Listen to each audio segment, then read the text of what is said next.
when you start walking down the street, looking at faces and people, you're always trying to think, well, what do they look like, you know? Who do I look like? Why do I look like this, you know? Everyone knows who you are and where you come from and who you are as a being. You know, once you find out you're adopted, you want to find out about the person, who they are, what they look like.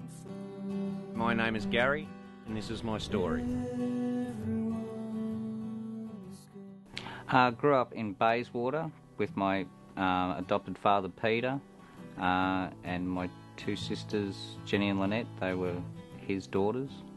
My stepmother had a lung illness, so she passed away when I was just adopted to her. I was about 9 months old. You always felt that a gap of not having a mother in the house when you go to other people's house where they got their mum doing everything for them and things like that. So it played a great part on me not having a mother in the role. When I was about 9 or 10, the old days when all your kids are out the front in the streets and running up and down and everyone knew everyone, one of my friends blurted it out one day and said, "Oh, you're adopted." And you know, I thought it was a great thing, so I was running up and down the street going, I'm adopted. And then one of his sisters just kind of nudged him and said, shut up. And then I asked about it and it just was washed away.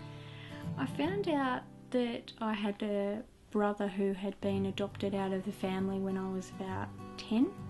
And I think it was because my mother was upset on the day because it was the anniversary of his birthday.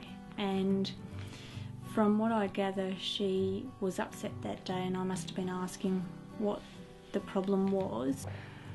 The government submitted a letter to my father telling him that he had to indulge all the information towards that I was adopted, because before then it was very secretive of what happened with adoption. So yeah, he had to sit me down and tell me at the age of about 17.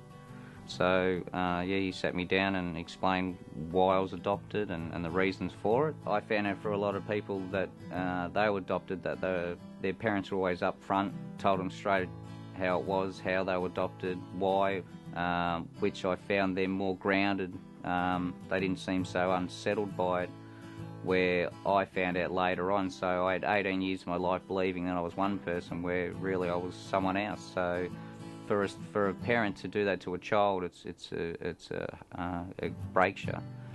We were the family that let him go, and it weighs on you in terms of your responsibility. And even though I had nothing to do with it, you feel responsible that you're part of the family that let somebody go.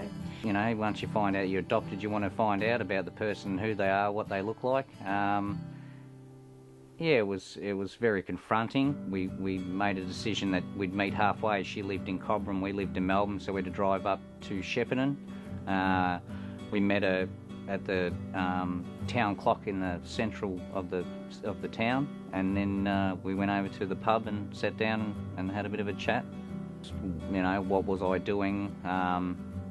Who I brought up? Who do I grow up with? And I asked, you know, did I have any other brothers and sisters? And she told me that, and I have half brothers and half sisters, and so it was, yeah, pretty full on from having two sisters to find out I've got lots of brothers and sisters, so yeah.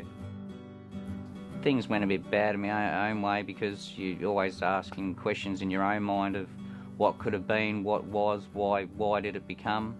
And yeah, I just went into a dark time in my life.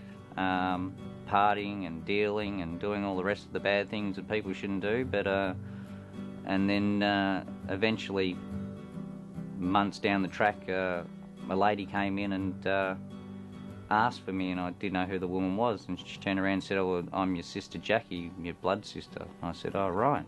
And she said, "Well, I'm here to get you out of this circumstance, to get you away from all this and move you out of Melbourne." So that's what happened.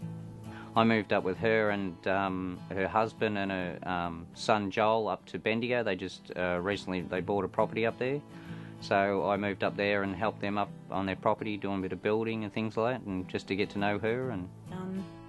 And by getting away meant that he had some space to actually deal with some of the stuff that he was dealing with at the time. There wasn't much work up there. I tried to get a bit of work and nothing was really happening, so then therefore I just went back to Melbourne.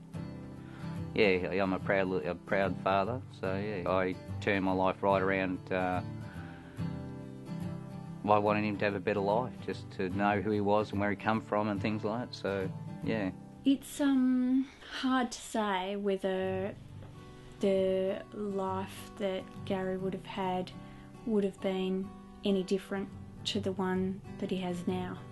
I think for Gary, I'm really proud of him. He's turned his life around, and that he has a son that he adores, and he's a very proud dad. And if anything that he achieves in this life is to acknowledge what kind of hardship he's been through, is one that he's a good dad. And I think that's something to be proud of, and I'm proud of him about that.